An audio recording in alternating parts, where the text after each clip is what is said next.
Kepler's law of planetary motion.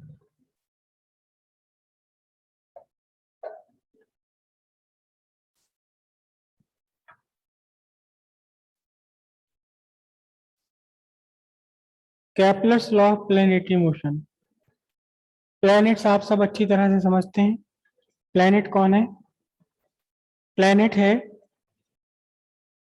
N object that revolve round round a star. किसी star को revolve करने वाला object है planet. जैसे earth is a planet of sun. Sun का planet है अर्थ, और बाकी और प्लैनेट्स भी हैं, मून्स।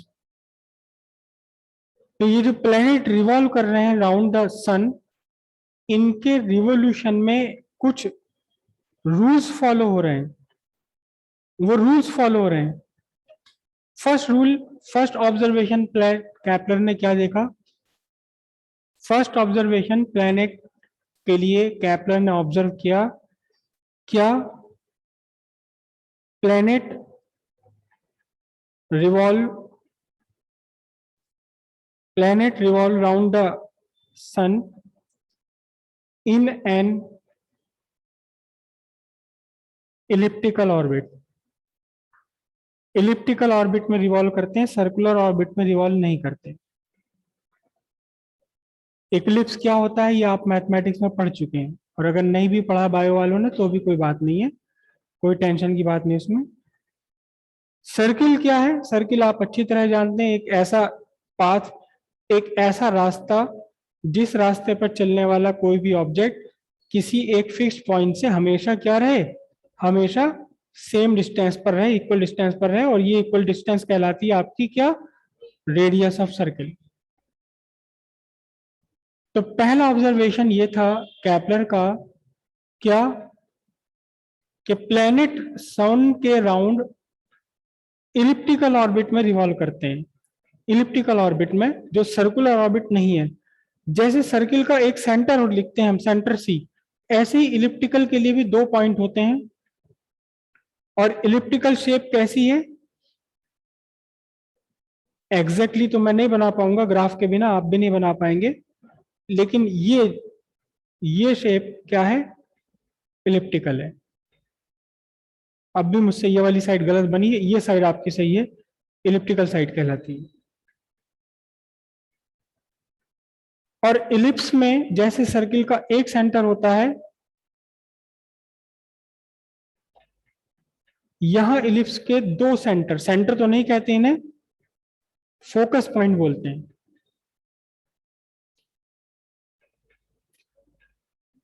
तो क्या कहा कि planet revolve round the sun in an elliptical orbit. Elliptical orbit में रिवॉल्व कर रहा है, और सन की पोजीशन क्या है?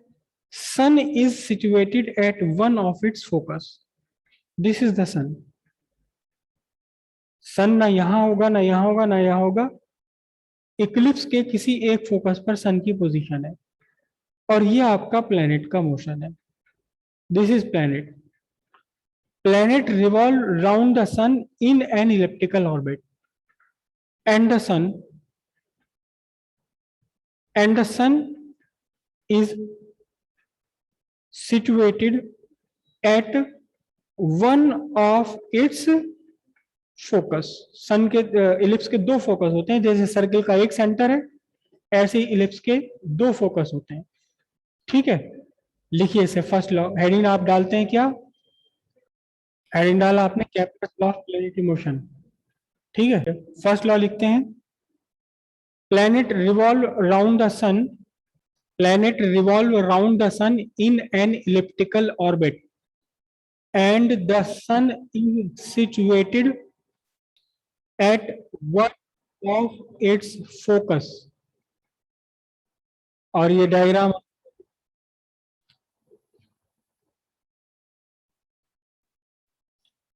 सेकंड ऑब्जर्वेशन, उनका सेकंड लॉ क्या था? एरियल स्पीड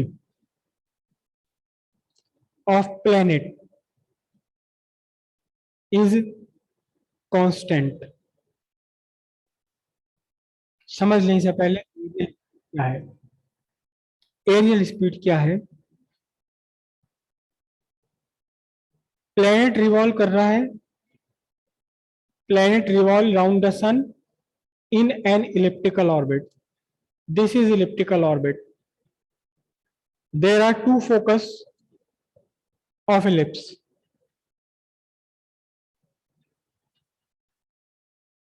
आप समझ लीजिए से एरियल स्पीड ऑफ प्लैनेट का मीनिंग क्या था.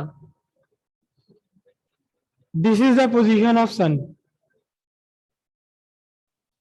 Eight one of the focus. Kepler ने प्लैनेट को ऑब्जर्व किया. उन्होंने देखा कि प्लैनेट की पोजीशन यहां है at P1.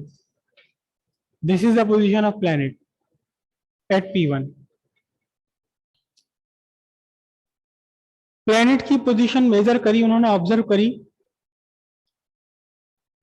Position P1 at certain time. At certain time उन्होंने पोजीशन मेजर कर ली. सपोज उन्होंने P1 मेजर कर दी. P1 पोजीशन मेजर कर ली एट 10 जनवरी. फिर उसके बाद प्लैनेट मूव कर गया. प्लैनेट मूव किया. उन्होंने प्लैनेट की एक दूसरी पोजीशन और ऑब्जर्व कर ली. सपोज 20 जनवरी. कितने दिन का गैप रहा?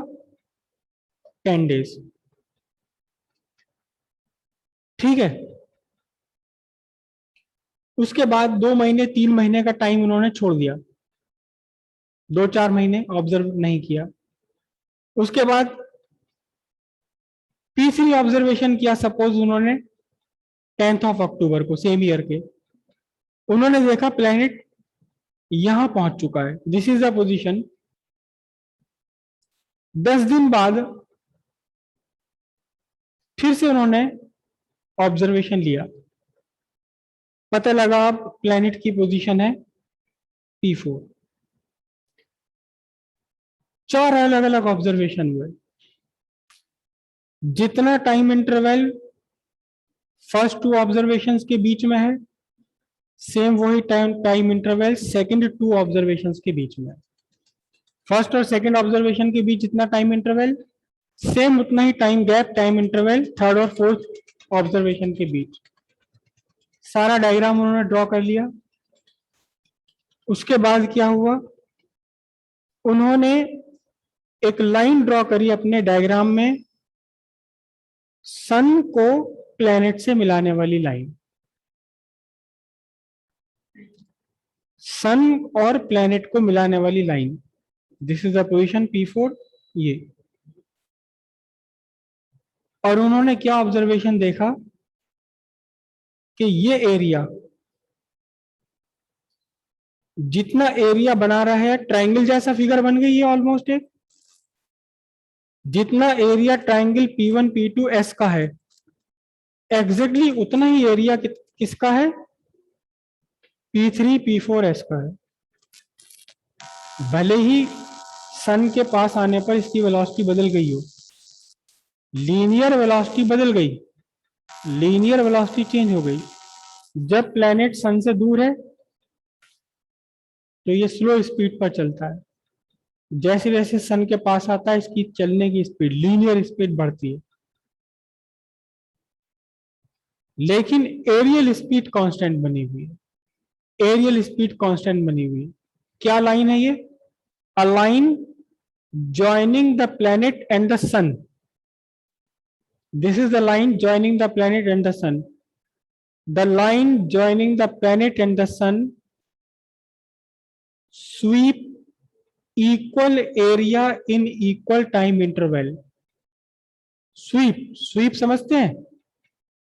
ये SP1 है, और जब ये लाइन आगे बढ़ी, ऐसे आगे बढ़ी, तो क्या करा इसने? अपने नीचे झाड़ू लगा दी ना भाई. सपोज मेरे हाथ में झाड़ू है और मैं ऐसे लगा दूं, इसे चला दूं फर्श पर, तो क्या किया इसने? अपने नीचे का एरिया स्वीप कर दिया. तो हम क्या कहेंगे? उन्होंने कहा the line joining the planet to the sun sweep equal area in equal time interval. Same time interval में सेम एरिया कवर करता है, सेम एरिया स्वीप करता है. कौन? The line joining the planet to the sun. Means अगर हम यहां लिखें तो क्या बनेगा आपका? हम कहेंगे क्या? Area P1 S P2 equals what? Area P3 S P4 in same time interval. Same time interval में same equal area, same area sweep करेगा. कौन स्वीप करेगा? The line joining the planet to the sun. Okay, diagram draw कीजिए. ये इसे हम बोलते हैं areal. Areal speed of planet is constant. Diagram draw कीजिए पहले. The areal speed of planet is constant. That is the line joining the planet to the sun sweep equal area in equal time interval. In other, the linear speed of planet is